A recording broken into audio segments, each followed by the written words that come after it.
The rain had begun to fall softly, a quiet drizzle that blurred the edges of the marble headstones and made the world look like it was made of tears. Margaret Cole didn't care. She stood motionless before her son's grave, the umbrella in her hand useless against the ache that drenched her heart. Her high heels sank slightly into the wet ground, the hem of her tailored coat brushing against the grass. In the boardroom, she was known as the woman who never broke. The one who rebuilt her company from ashes after her husband's death, who faced down competitors twice her size with a calm smile and a pen that never trembled. But here, none of that mattered. Here, she was just a mother who had lost her only son. "Hey, sweetheart," she whispered, kneeling down and brushing away a few leaves from the headstone. The engraved letters, Daniel Cole, 1997-2022, looked freshly carved, though it had been over a year since the accident. "I brought you your favorite lilies. White, just like you liked." She placed the flowers at the base of the stone and closed her eyes.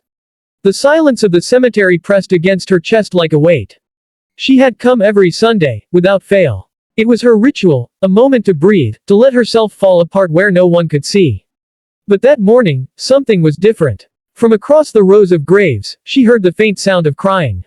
Not the quiet sobs of grief she was used to hearing from others who came to visit their loved ones. This was louder, rawer, a woman's heartbreak spilling freely into the rain. Margaret turned, hesitating for a moment before curiosity got the better of her. She began walking toward the sound, her heels clicking softly against the cobblestone path. Near the far edge of the cemetery, by an old oak tree, she saw them, a woman and a little girl.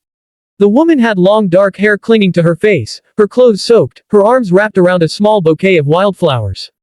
Beside her stood a girl, maybe 6 or 7, her big brown eyes red from crying. The woman was whispering in Spanish, her voice trembling. Margaret didn't understand the words, but she understood the pain. "Por qué, mi amor? Por qué te fuiste tan pronto?" The woman wept, clutching the stone. Margaret froze. Something inside her stirred, an ache that mirrored her own. She wanted to leave, this was private, sacred, but the sight of the little girl shivering in the cold made her feet move forward.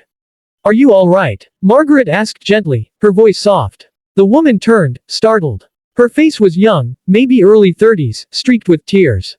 I'm sorry," she stammered in accented English. "I didn't mean to make noise." "No," Margaret said quickly, shaking her head. "You're fine. I just wanted to see if you needed help." The woman hesitated, then looked at the small girl. We're okay. Just saying goodbye." Margaret's eyes drifted to the grave in front of them. The name was simple, Luis Alvarez, 1996-2024. A photo was embedded in the stone. The man in the picture was young, smiling, his arm around the same little girl now standing beside the grave. Margaret felt a pang deep in her chest. "Your husband?" she asked softly. The woman nodded. "Yes, my husband. He was working on a construction site. There was an accident. A fall. I'm so sorry," Margaret whispered. The woman forced a small, broken smile. "Gracias. It's been hard. We just moved here last year. No family here. Only him." Margaret's gaze lingered on the child. The girl was clinging to a small stuffed bear, its fur damp from the rain. "What's your name, sweetheart?" she asked. The little girl looked up shyly. "Isabella." "That's a beautiful name," Margaret said, smiling softly. "Do you go to school here?" Isabella shook her head. "Mama say maybe next year. We no have papers." Margaret blinked, her heart tightening. She didn't know what to say. The pain in the woman's eyes told a story without words, a story of struggle, of survival, of being far from home with no one to help. She looked at the gravestone again, then at the wilted flowers in the woman's hand. "Here," she said suddenly, pulling an umbrella from her bag.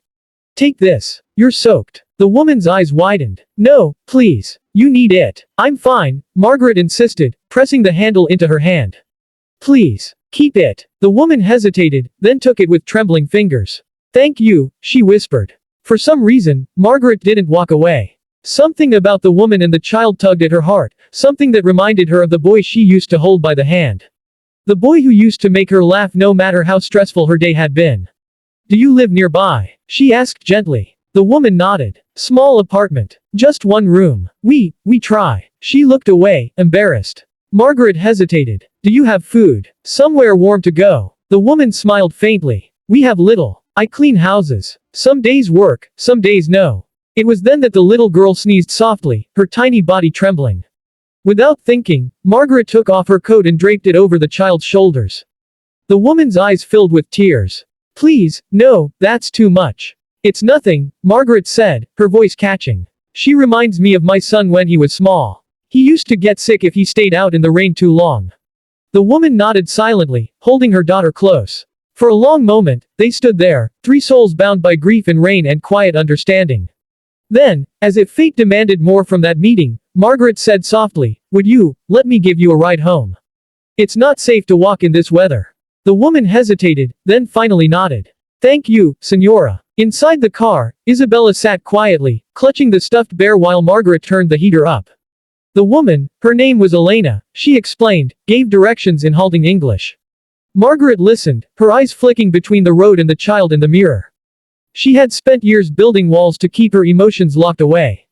But now, those walls were crumbling brick by brick. When they reached the small apartment building, Margaret couldn't believe the state of it: peeling paint, broken lights, a narrow staircase that smelled of damp wood. Inside, the apartment was smaller than her office. A mattress on the floor, a small table, and two chairs. No heater. No pictures. Only a tiny framed photo of Luis, the man at the grave.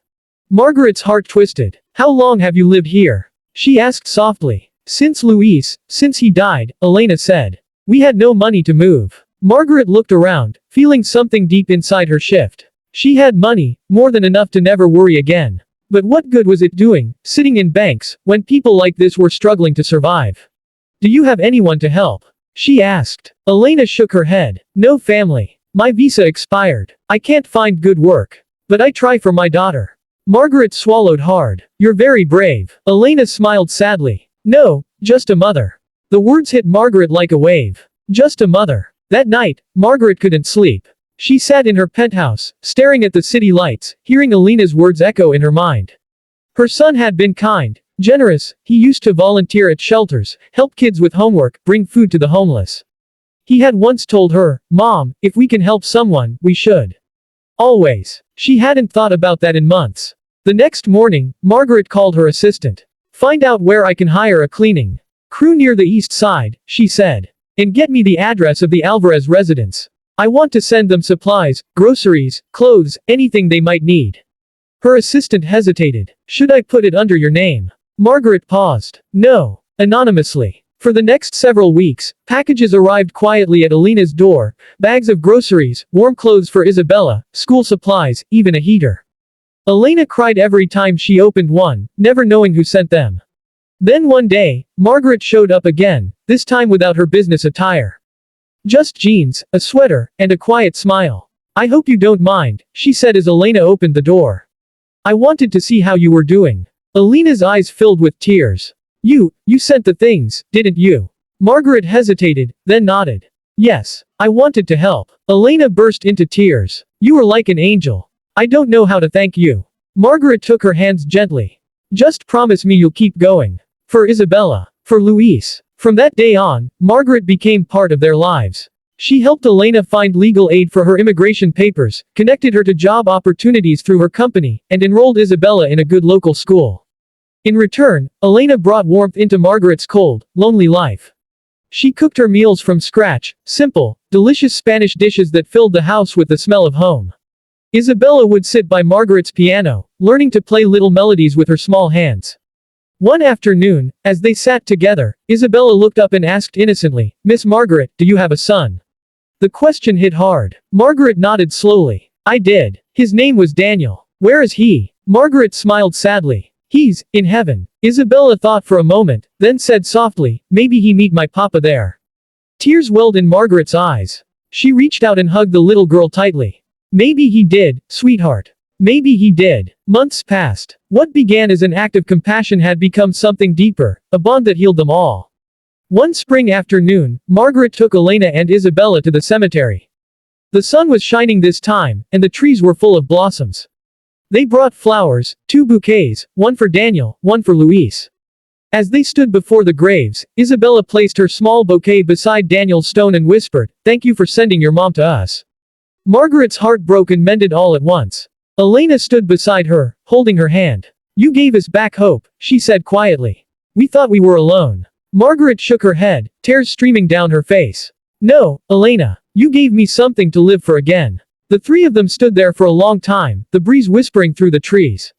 Grief had brought them together. Love had kept them there. And though neither Daniel nor Luis could return, their kindness lived on, in every shared meal, every laugh, every quiet Sunday morning spent together. In the end, Margaret realized something her son had always known. Sometimes, the family we lose leads us to the family we're meant to find. The rain that once fell on her sorrow now felt like a blessing. Because where there had once been only grief, now there was grace.